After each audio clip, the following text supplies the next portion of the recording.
Jakarta makin menjadi rujukan, makin menjadi media terpercaya, menjaga objektivitas, dan terus memainkan peran mencerdaskan kehidupan bangsa, khususnya masyarakat di Ibu Kota Jakarta.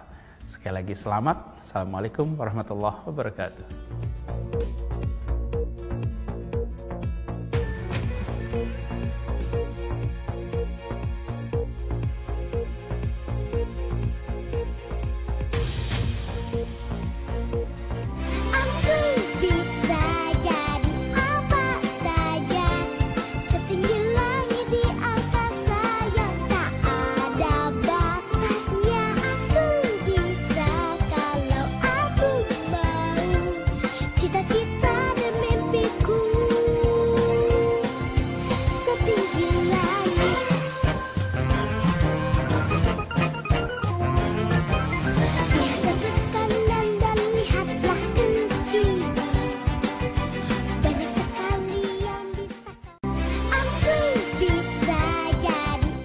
Pesan Ibu, tetap pakai masker, cuci tangan. Kita semua harus kompak, harus tetap semangat untuk memutus mata rantai COVID-19. Hindarilah kerumunan dan selalu menjaga jarak. Kita harus membiasakan gaya hidup yang baru, disiplin dan komitmen agar kita bisa beraktivitas kembali dengan normal.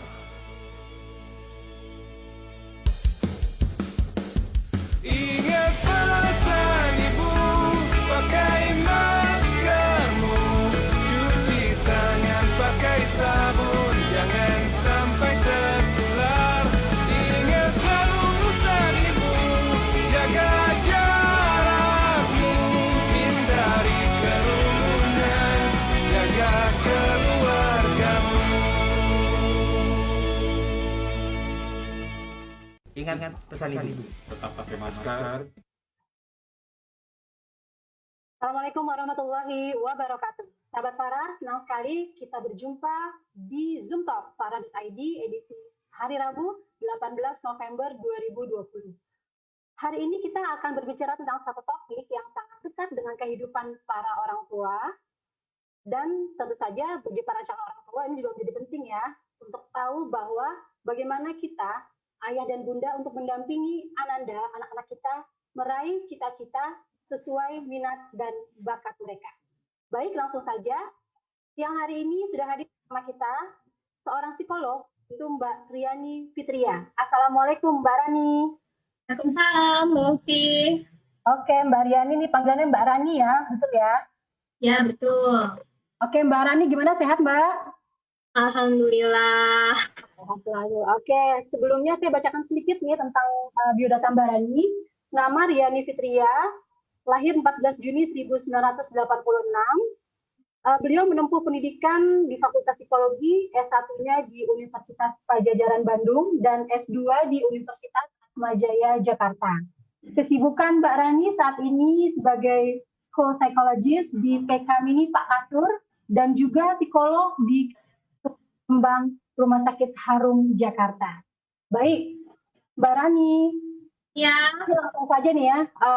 Kita akan berbincang tentang tadi bagaimana sih kita orang tua mendampingi anak-anak untuk meraih cita-cita sesuai minat dan bakat mereka. Nah, mungkin kita buka diskusinya nih, kita ngobrol santai aja Mbak ya. Betul.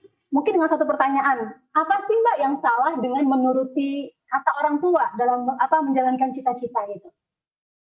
Apa yang salah? Jadi mungkin sebenarnya orang tua maksudnya baik ya, ingin yang terbaik buat anak-anaknya, biar nanti ketika mereka sudah besar secara finansial mereka mandiri seperti itu. Nah, cuman mungkin terkadang orang tua itu kurang bisa lebih peka sebenarnya apakah anak tersebut bisa nggak karakternya dengan misalkan profesi-profesi yang kita arahkan, cocok nggak dia?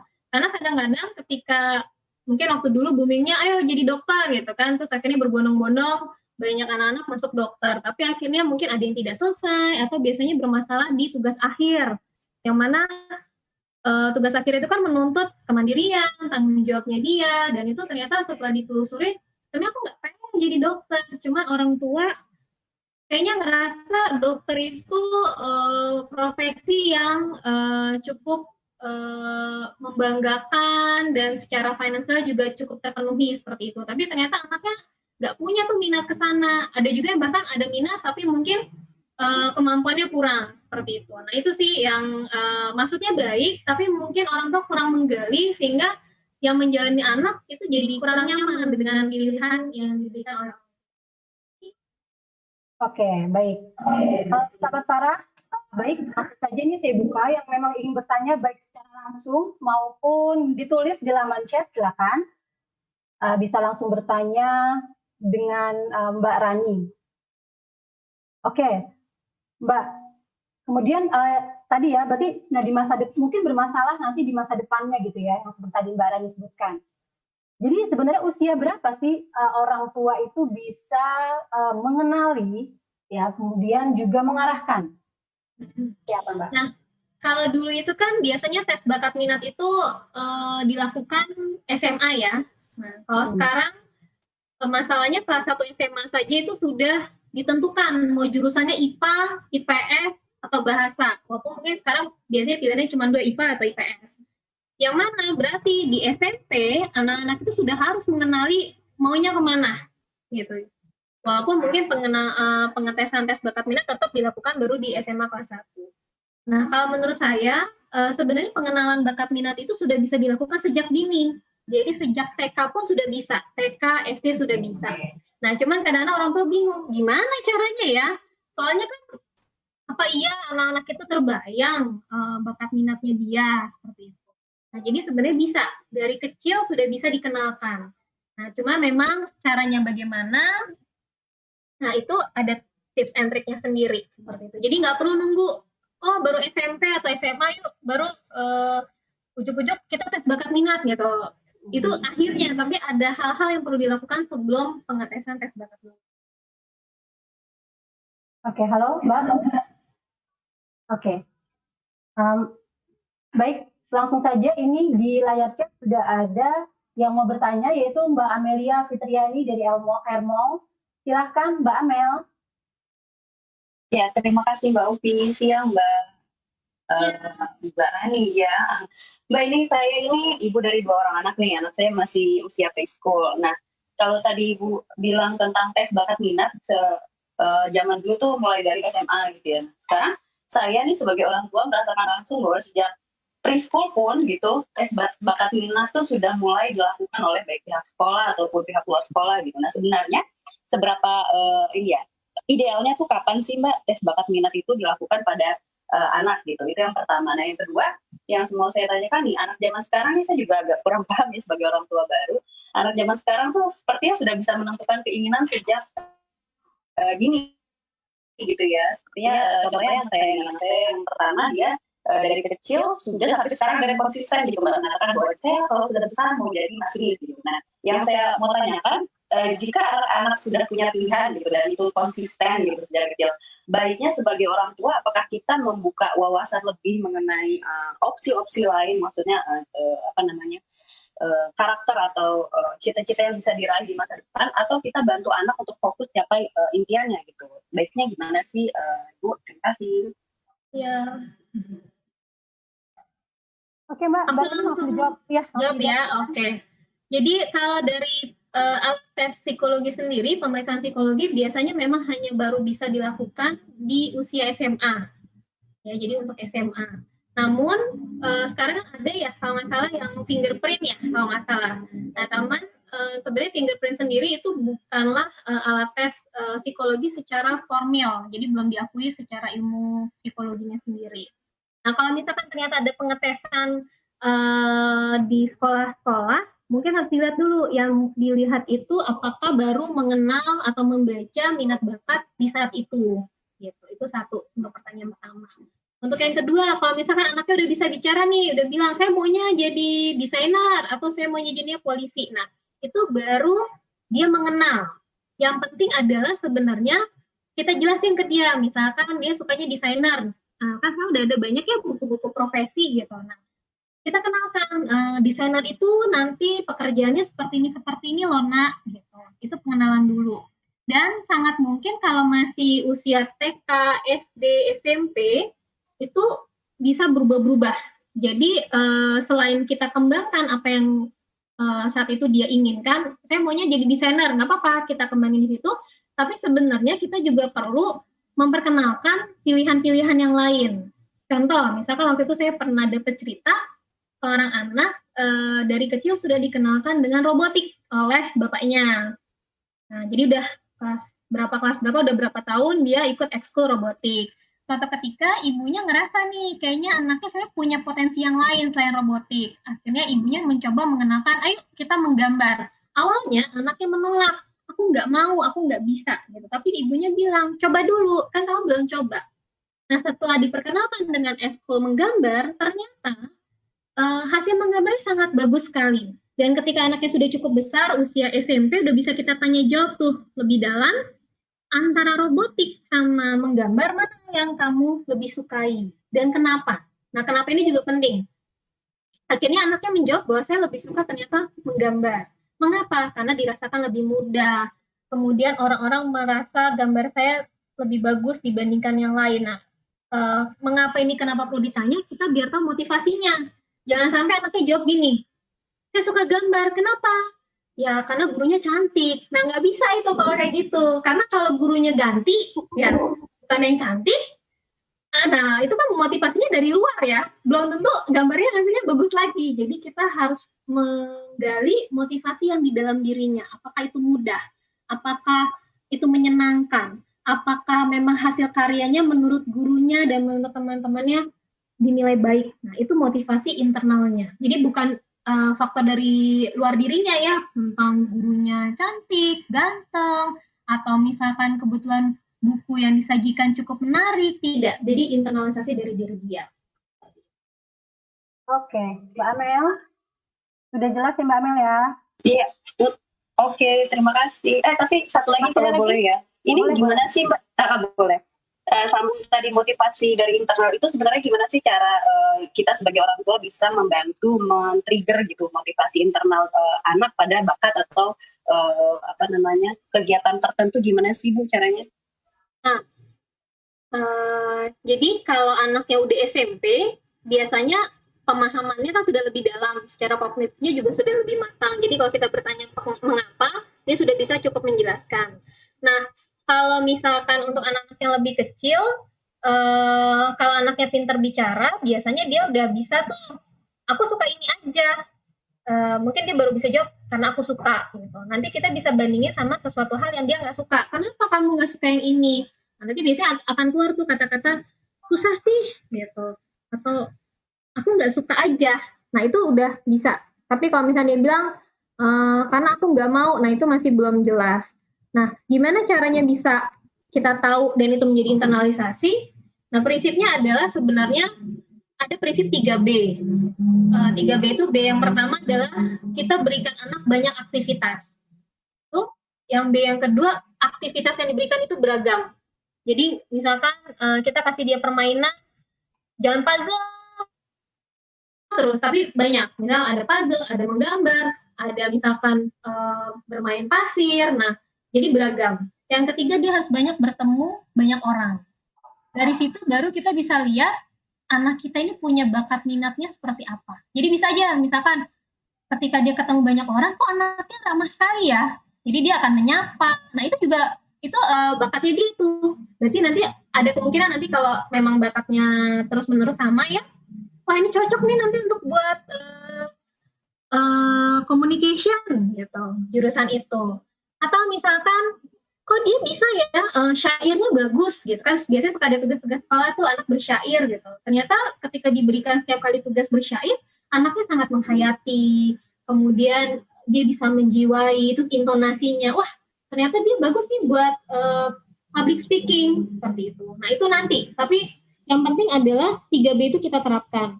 Banyak aktivitas yang kita berikan, aktivitasnya beragam dan banyak bertemu orang, karena bisa aja dia ketemu guru ekskul di luar, guru ekskul di sekolah, atau misalkan dia banyak bertemu teman-teman lain di luar sekolah. Nah, nanti akan terlatih anaknya dengan sendirinya. Oke. Baik. Mbak Mel? Sudah jelas ya? Ya, halo, sorry koneksinya agak jelek ya. Terima kasih ya. Ya, makasih Mbak Rani. Mbak Amel. Baik, selanjutnya Mbak Rani ada dari Sarah, Mbak Rani. Saya Sarah dari Ermol mau bertanya. Sekolah di Indonesia lebih banyak ke sisi akademik ya penekanannya, tapi life lessonnya kurang. Nah, bagaimana caranya menghadapi kegagalan atau keputusasaan?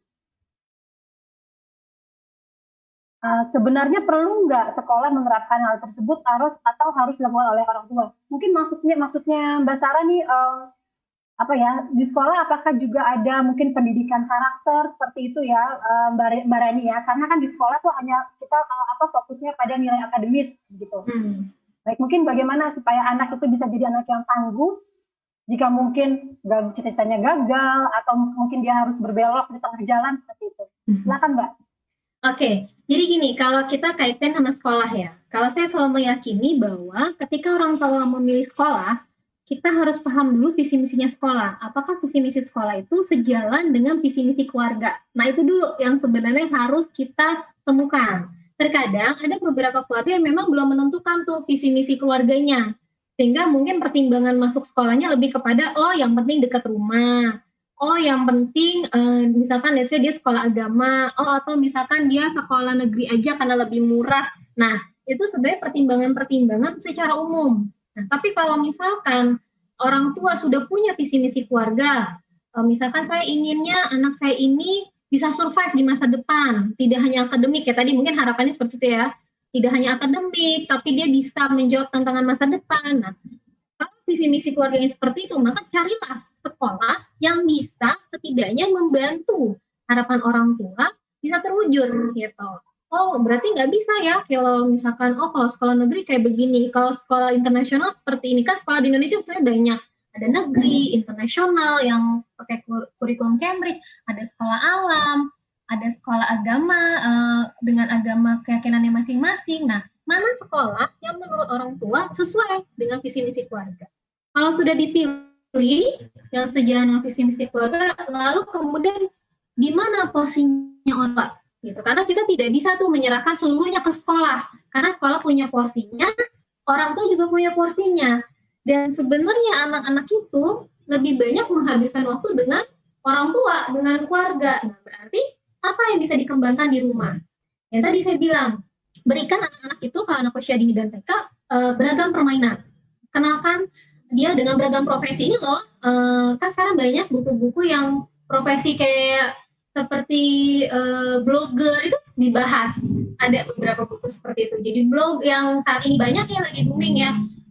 Ada yang jadi youtuber, blogger, itu kan mirip-mirip sebenarnya. Bagaimana mereka bisa menjadi istilahnya kalau dulu ancient woman ya. Kalau dulu kan cuma di TV, kalau sekarang di media sosial bisa gitu. Nah, kenalkan berbagai profesi ke anak.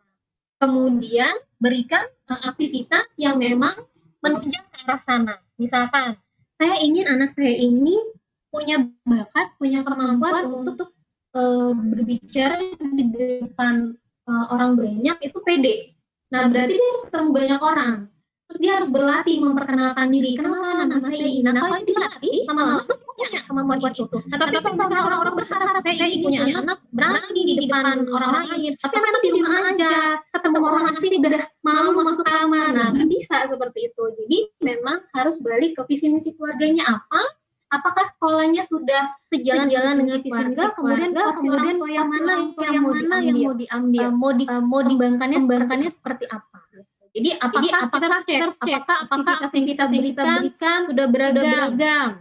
Apakah dia sudah banyak bertemu banyak orang atau cuma lingkungannya cuma rumah saja? Nah, berarti belum terpenuhi. Terus kemudian aktivitas yang diberikan sudah banyak atau belum? Let's say misalkan anggap satu proyek memasak aja.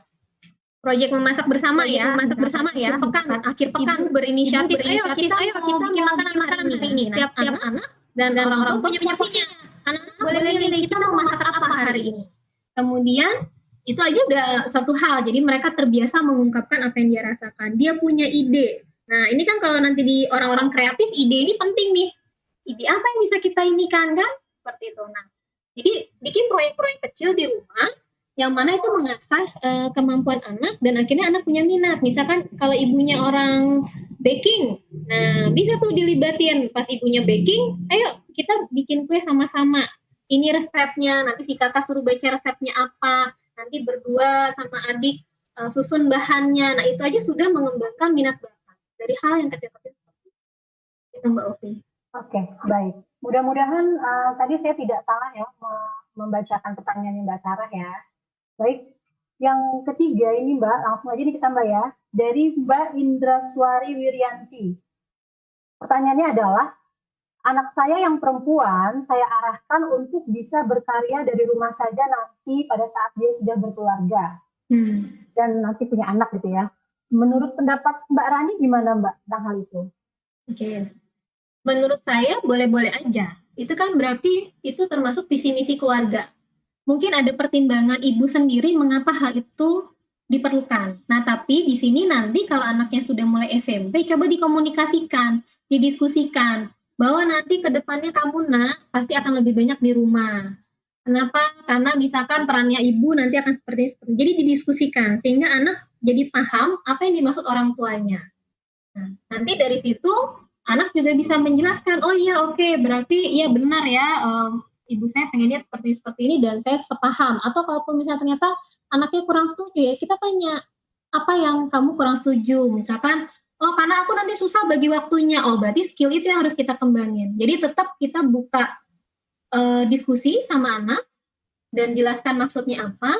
Karena kalau ibu punya visi misi keluarga yang seperti ini, monggo aja silakan. Yang penting anak tidak merasa itu sesuatu yang dipaksakan.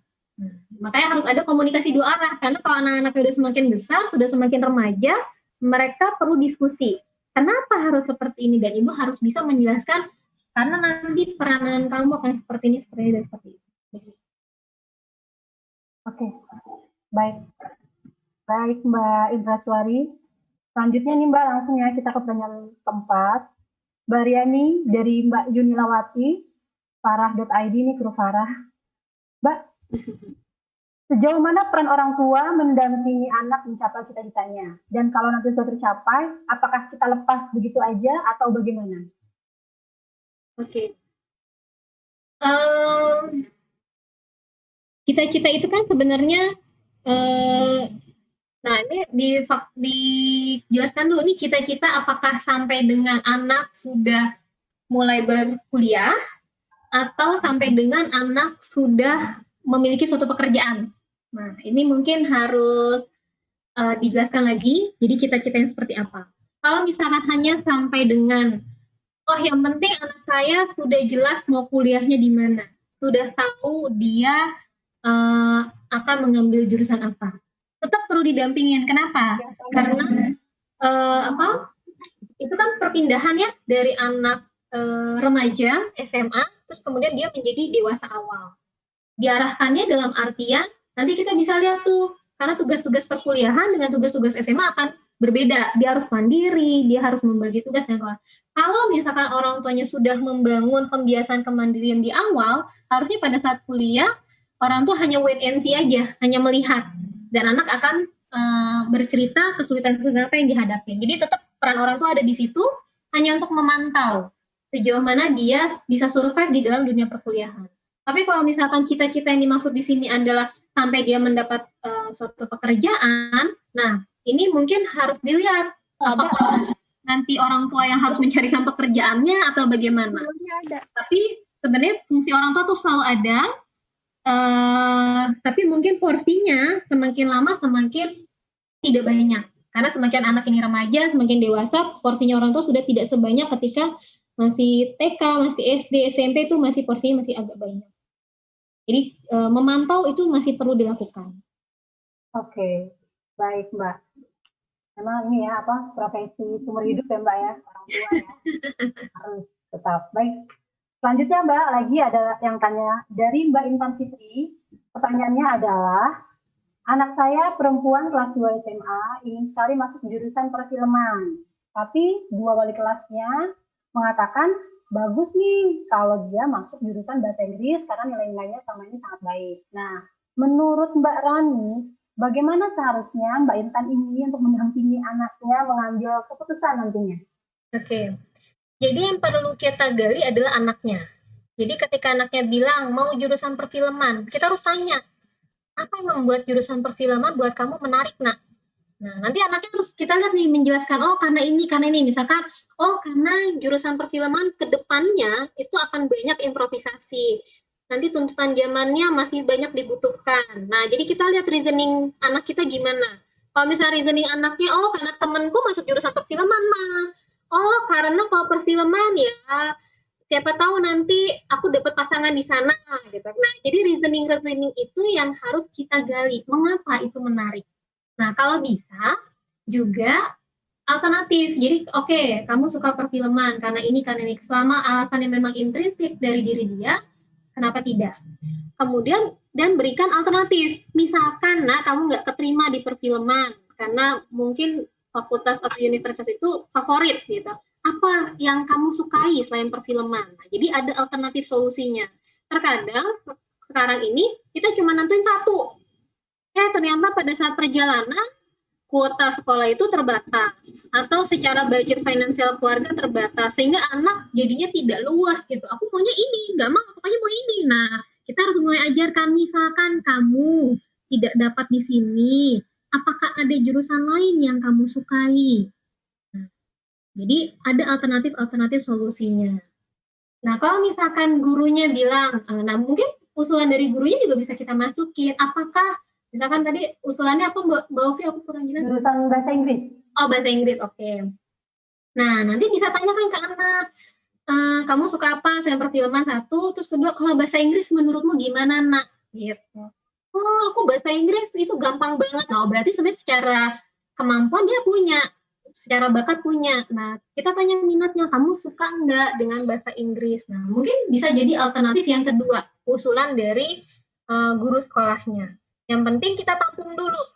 Alasannya apa, kenapa perfilman? Yang kedua, kita coba sampaikan kalau bahasa Inggris gimana, dan apakah ada hal lain selain kedua ini. Nah, jadi kita punya beberapa alternatif.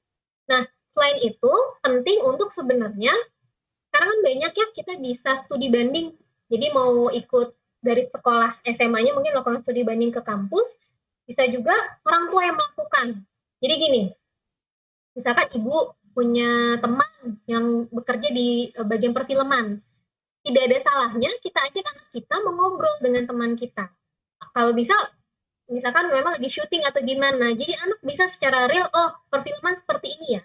Karena kadang-kadang mungkin anak tuh nyari browsing di internet, atau baru dengar dari temennya, atau mungkin dia nonton film, akhirnya dia kepingin. Nah, coba dia ikut, kan suka ada sekarang program magang, atau kita wawancara salah satu teman kita, atau kita yang bikin relasi lah, mewawancarai misalkan aktor, atau aktris, atau jurnalis. Nah, dari situ mungkin akhirnya lebih punya pengetahuan lagi anak ibu. Jangan-jangan setelah itu, oh aku udah fix nih, aku suka banget ini, atau ya ternyata perfilman itu ini ya ribet juga ya, ada perlu ini. Nah, itu. Jadi kita harus mengetahui bahwa apakah anak kita sudah cukup banyak tahu tentang dunia itu, atau baru sekedar pengennya itu aja. Seperti itu. Oke, baik. Mungkin ini Mbak, kuliah perfilman di Amerika ya. Kan ya? Jadi bahasa Inggrisnya masuk, filmnya dapat gitu ya. Iya, benar. Berarti cari beasiswa ya. Ini ada satu pertanyaan yang sangat menggelitik ya. Apakah presiden itu juga termasuk cita-cita? Nah, mungkin kalau anaknya jawab mau jadi presiden, bagaimana ibunya, bagaimana orang tuanya ini untuk membimbingnya gitu Mbak? Presiden jadi cita-cita itu profesi juga sih sebenarnya ya. Jadi presiden itu profesi. Nah, tapi kan ada hal-hal yang dari presiden itu bisa kita ambil. Oh ya nak, presiden itu dia harus pintar bicara, meyakinkan orang lain. Nah, berarti ada komunikasinya di sana, kembangan komunikasinya.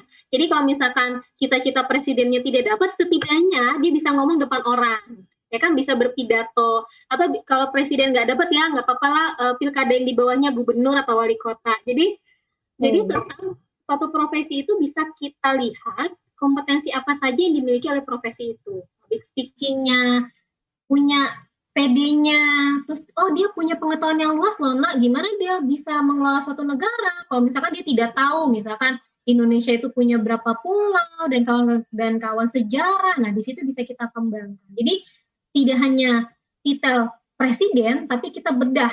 Kalau mau jadi presiden, berarti kamu harus punya apa, nak? Apa? Ini. Jadi kalau misalkan itu tidak terpenuhi isi titel presidennya, bisa turun lagi ke bawah. Oh, gubernur bisa, wali kota bisa, kalau memang itu di basis politik. Atau kamu bisa kok misalkan jadi tim leader, ketua tim. Nah, dari situ bisa berlatih.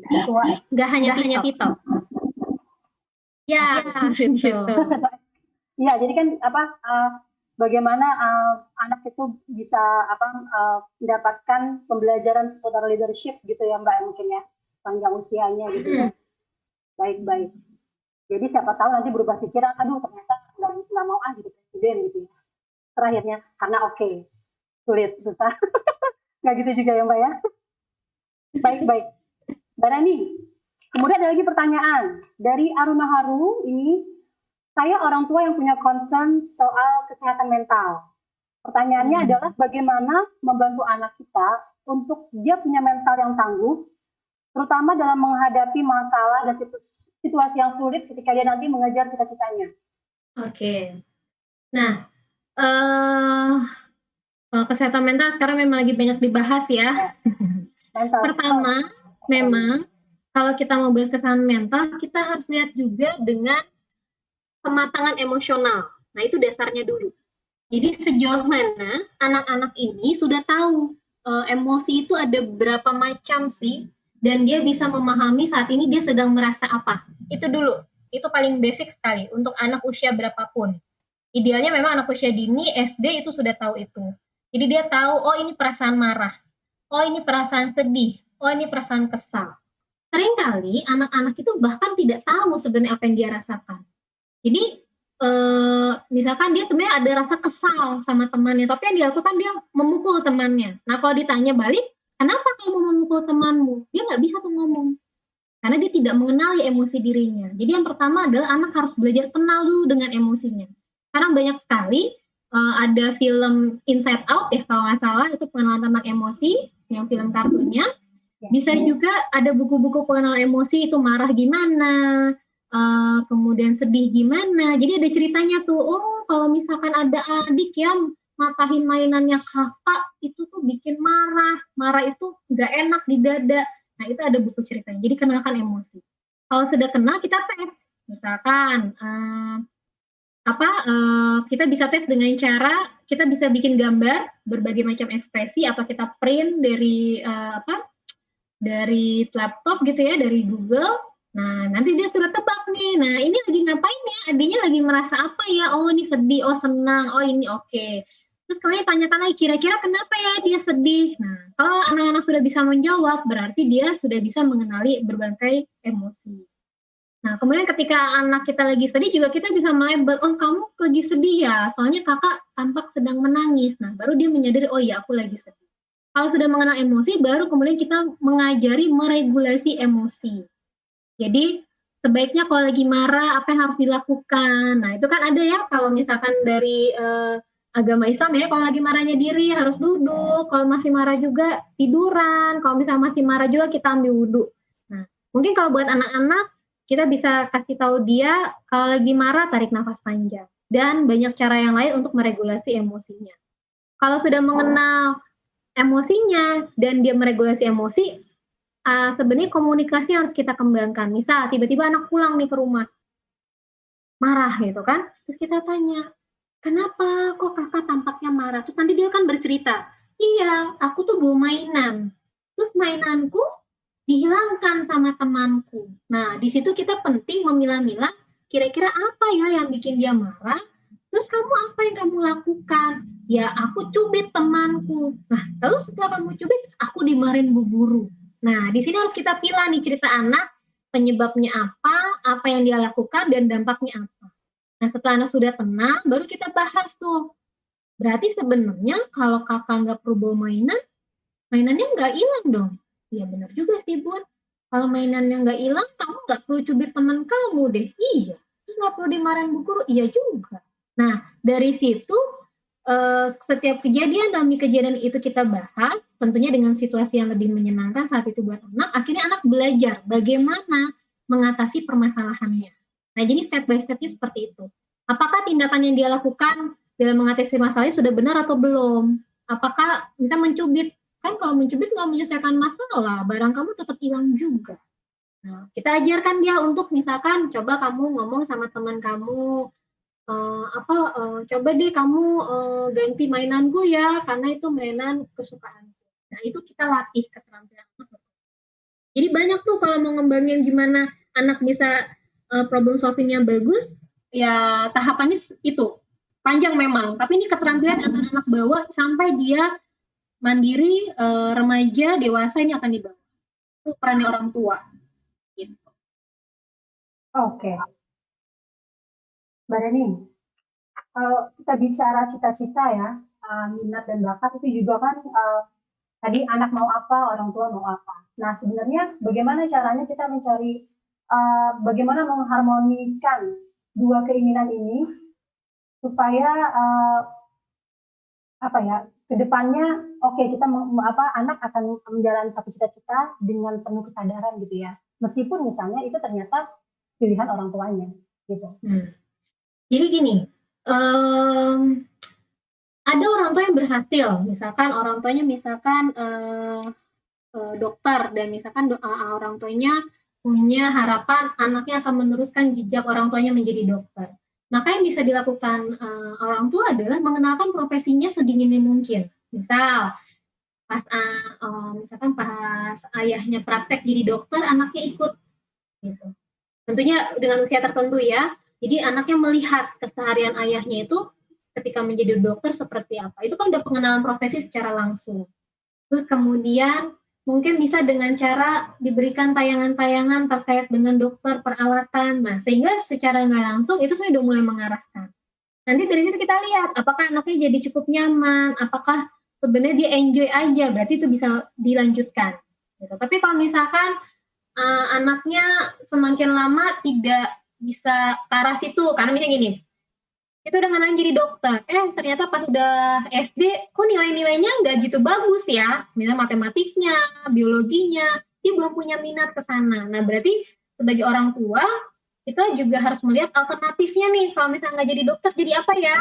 Mungkin jadi perawat kah, apa jadi bidan kah, sehingga mungkin cita-citanya jadi meluas. Oh, yang penting nggak perlu jadi dokter, tapi dia di dunia kesehatan. Nah, jadi pilihannya jadi beragam. Nah, jadi selain kita mau mengarahkan anak ke arah harapannya orang tua, tapi juga kita lihat apakah anak kita mampu, apakah anak kita berminat. Karena nanti yang akan menjalankan kehidupan setelah sudah kita arahkan kan dia, nanti akan bekerja itu dia. Nah, kalau dia sendiri tidak nyaman, nanti akan pengaruh ke kehidupan berkeluarganya, ke pekerjaannya, dan kawan-kawan. Jadi memang harus win-win solution, nyari jalan tengah. Kenalkan dulu, tumbuhkan dulu, habis itu kita lihat responnya anak seperti apa.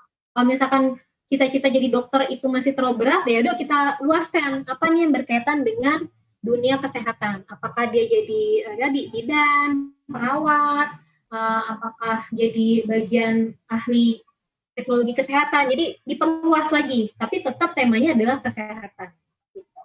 Oke, baik. Mbak, ini ada satu pertanyaan, mungkin sedikit mirip dengan tadi ada yang di pertama ya. Bagaimana ibu muda mengetahui bakat dan minat anak sedini mungkin? Dan mungkin bedanya ini, apakah itu bisa permanen? Maksudnya bakat dan minat itu. Terus mungkin kalau kita bisa sambungkan nih Mbak, kan kayak atlet ya Mbak ya, itu banyak sekali atlet yang dari usia muda gitu, udah dilatih, atlet renang misalnya dari kecil udah berenang terus. Nah, bagaimana itu Mbak Rani? Ini pertanyaan dari Ibu Nur Fitriani. Oke. Nah, jadi gini, pada dasarnya sebenarnya bakat dan minat itu dipengaruhi oleh bawaan dan lingkungan. Jadi kalau misalkan orang tuanya atlet, kedua orang tuanya atlet, let's say misalkan kayak Agnes Monica kita bahas ya, satu artis kita yang cukup dikenal. Agnes Monica itu kan kedua orang tuanya atlet. Yang satu atlet basket, yang satu atlet, saya lupa atlet, dua-duanya atlet. Dan sebenarnya Agnes Monica ini sudah sempat diarahkan menjadi atlet juga waktu itu sama kedua orang tuanya. Nah, cuman ternyata dia punya potensi yang lain dalam hal bernyanyi. Sehingga akhirnya ternyata mungkin di tengah jalan akhirnya itu berubah. Jadi kedua orang tua melihat kalau dia jadi atlet mungkin bagus, tapi mungkin potensi dia ketika menyanyi itu lebih baik lagi. Nah itu akhirnya berubah dan ternyata memang dia cukup berhasil di menyanyinya. Nah jadi menurut saya minat bakat itu tidaklah stabil, tidak dikatakan misalnya kita prediksi sekarang anak saya pintar menggambar gitu, nanti gedenya akan menjadi pelukis yang hebat misalnya. Ya tapi kalau kita tidak stimulasi, ya kemampuannya ya stagnan aja seperti itu. Jadi tidak ada yang namanya minat bakat itu diketahui sejak dini, terus kemudian tidak distimulasi apapun, akhirnya akan menjadi suatu profesi yang dia lakukan di masa depan. Tidak, stimulasi itu tetap hal penting. Bawaan memang menjadi satu hal juga yang penting, tapi lingkungan bagaimana menstimulasinya optimal atau tidak, diperkenalkan atau tidak, dikembangkan atau tidak, itu akan mempengaruhi. Bisa aja misalkan gambar dia saat itu bagus pada saat itu, tapi tidak dikembangkan, ya akhirnya gambarnya hanya begitu saja. Tidak, harusnya dia udah kenal gradasi, harusnya dia udah kenal shading, nah itu ternyata tidak dikembangkan, ya gambarnya kemampuannya tidak berkembang. Jadi stimulasi itu penting. Bawaan dan lingkungan itu juga kalau saya meyakini selain bawaan, lingkungan itu sangat penting. Oke, baik Mbak. Nah, terus gini, kebanyakan nih kalau orang tua kan mikir ya, pikirnya bahwa pinter itu akademis, pinter itu numbers, nilai gitu. Nah, bagaimana sih sebenarnya nih mungkin bagi para calon orang tua juga mengetahui bahwa kecerdasan itu banyak loh, bukan cuma akademis. Nah, tapi kan mungkin masih banyak orang tua yang patokannya harus pintar, berarti cita-cita yang mungkin dianggap tinggi yang tadi dokter gitu ya misalnya, pilot misalnya atau yang berkaitan dengan sains gitu. Nah, bagaimana sih kita sebagai orang tua bisa lebih membuka hati kita, membuka pemikiran kita juga bahwa yang cerdas bukan berarti yang nilainya bagus juga, dan cita-cita yang mungkin seni atau bidang sosial itu juga sah gitu. Ya, jadi sebenarnya gini, kalau salah satu dosen saya selalu bilang IQ itu atau kecerdasan itu bukanlah satu-satunya hal penting.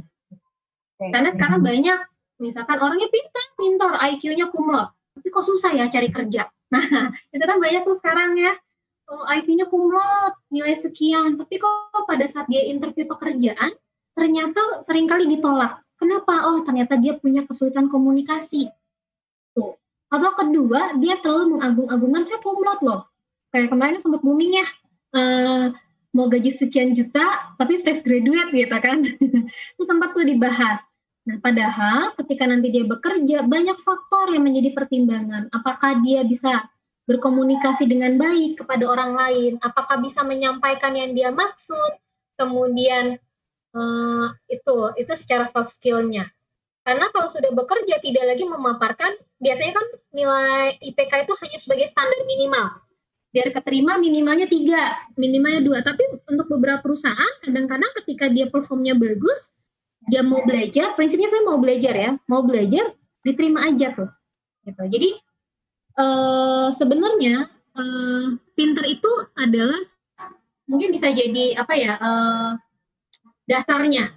Tapi ada kemampuan-kemampuan lain yang tetap harus dikembangkan. Dia punya ide atau tidak, dia kreatif atau tidak, dia punya soft skill yang bagus, leadership-nya gimana, kepercayaan dirinya bagaimana, gitu. Jadi, dan sekarang tuntutan zaman ke depan itu profesi, let's say misalkan sekarang ya, kayak yang bayar tol, sekarang udah nggak pakai manusia lagi tuh, udah pakai alat. Jadi orang tua juga harus memikirkan ke depannya profesi-profesi apa sajakah yang tidak akan tergantikan oleh mesin. Nah itu udah ada tuh kalau nggak salah kemarin bukunya, pekerjaan apa saja yang 10 tahun ke depan itu tidak akan ada, dan pekerjaan mana yang masih ada. Nah salah satunya psikolog masih ada. Psikolog nggak bisa gantikan mesin. Iya Mbak. Oke, Mbak Deninya. Oke. Itu akan banyak berkembang di kedepannya.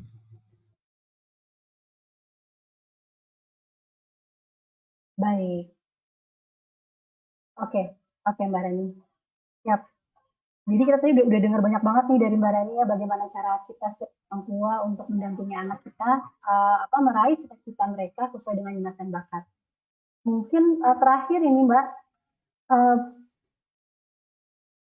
tipsnya langkah-langkah apa bagi orang tua untuk menstimulasi agar anak semakin terlihat minat dan bakat yang sesungguhnya, gitu Mbak. Oke. Jadi sebenarnya ada 5 langkah. Yang pertama adalah mengenalkan dulu, beragam profesi yang ada. Nah itu bisa jadi satu pembahasan tuh. Bahkan orang tua bisa mengenalkan sebenarnya profesinya sendiri. Misalkan kayak Mbak Ovi jurnalis, nah itu bisa cerita tuh. Pas misalkan Mbak Ovi lagi tayang, anak nonton, oh ternyata itu ya pekerjaan ibuku. Nah itu mengenalkan dulu.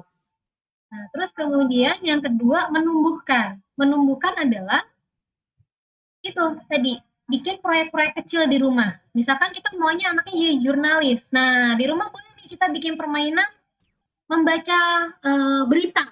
Nanti gantian tuh anaknya, siapa yang mau berita ini, nanti orang tua tinggal memfasilitasi materinya. Siapa yang nanti kita nilai ya, kita videoin ya. Nah seseruan, nanti abis itu udah di videoin, anak bisa lihat, wah si A ini bagus loh, bagus. Dan yang kita kembangkan adalah kelebihannya. Gitu. Kekurangan itu jangan menjadi porsi yang porsi besar yang harus kita perhatikan, tapi itu kita siasati. Seringkali memang kalau orang tua dulu lebih lihat kan kamu kurangnya di sini nih, kamu kurangnya di sini, padahal sebenarnya kelebihannya ada. Nah, yang harus kita balik, kelebihannya ini yang harus sering kita poles, kekurangannya itu kita siasati. Karena kan nggak ada yang sempurna ya. Jadi sudah mengenalkan, kita tumbuhkan. Jadi kita buat aktivitas-aktivitas proyek kecil-kecil di rumah dengan pengenalan profesi.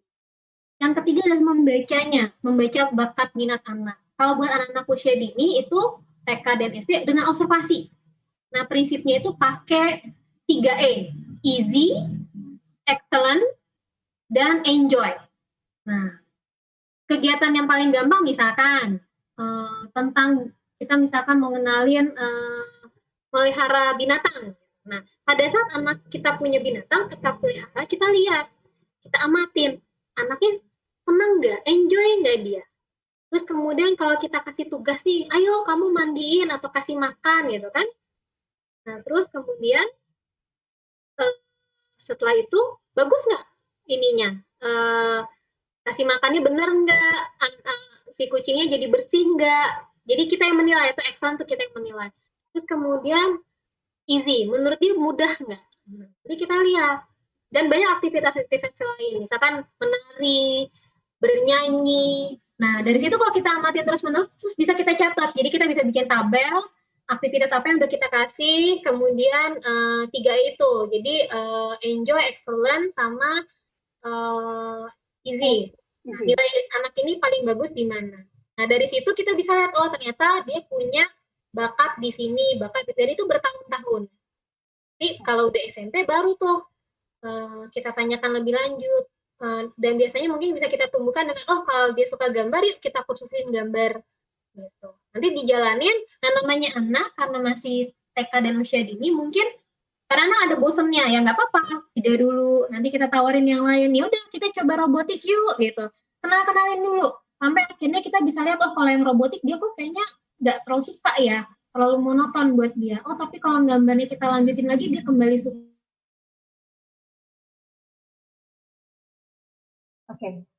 Oke, tadi udah sampai tahap ketiga tadi ya. Nah selanjutnya nih 2 lagi nih Pak, tanggung banget nih sahabat Farah, tapi ada yang sedikit gangguan koneksi. Jadi tadi yang terpenting kita sudah tahu 3 hal, yaitu tadi bagaimana kita mengenalkan beragam profesi, kemudian menumbuhkan minat dan bakat anak, dan yang selanjutnya tugas penting orang tua adalah membaca dengan observasi dan kemudian dengan diskusi, dan itu bisa langsung bertahun-tahun. Baik, sambil kita menanti sedikit lagi Mbak Riani. Oke Mbak, silakan. Pak, 2 lagi nih Mbak langkahnya Mbak. Oh 2 lagi, ya. Tadi keputus ya. Ya. Yang kedua itu adalah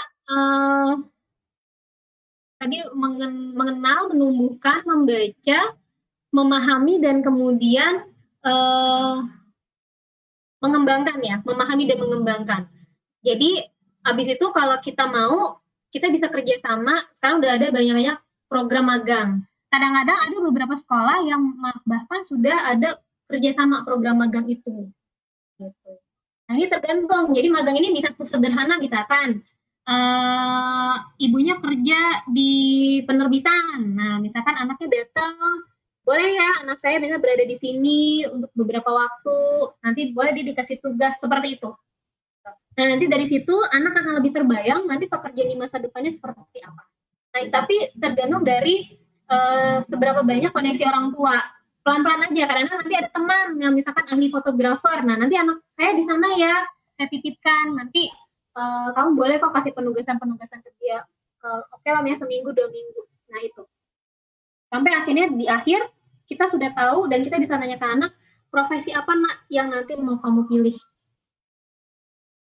Oke, baik. Mbak Rani, ini udah banyak pencerahan yang Mbak Rani kasih buat sahabat Farah di Zoom Talk hari ini. Untuk 2 penanya terbaik dipilih dari redaksi adalah Mbak Indraswari dan Mbak Yunilawati. Selamat buat Mbak Indraswari dan Mbak Yunilawati akan mendapatkan merchandise dari farah.id. Oke.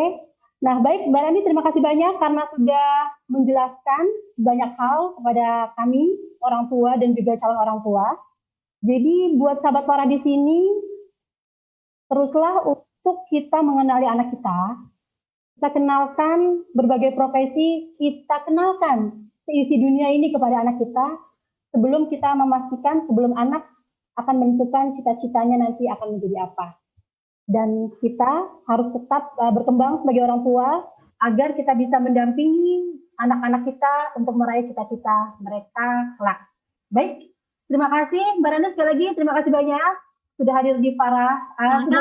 Farah.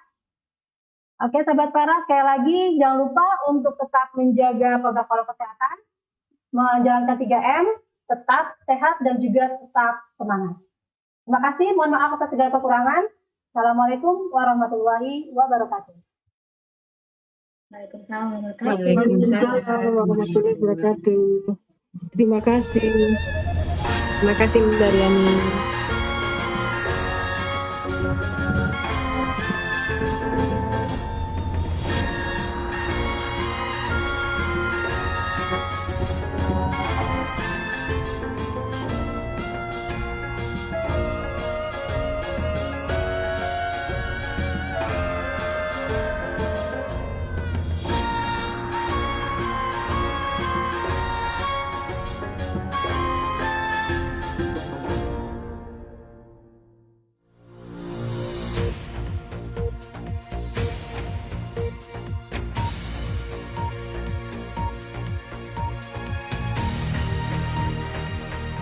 Assalamualaikum warahmatullahi wabarakatuh. Mengucapkan selamat atas peresmian domain baru Remol Jakarta dari domain remoljakarta.com menjadi remoldkijakarta.id. Semoga perubahan alamat ini menjadikan Remol Jakarta makin menjadi rujukan, makin menjadi media terpercaya, menjaga objektivitas, dan terus memainkan peran mencerdaskan kehidupan bangsa, khususnya masyarakat di Ibu Kota Jakarta. Sekali lagi selamat. Assalamualaikum warahmatullahi wabarakatuh.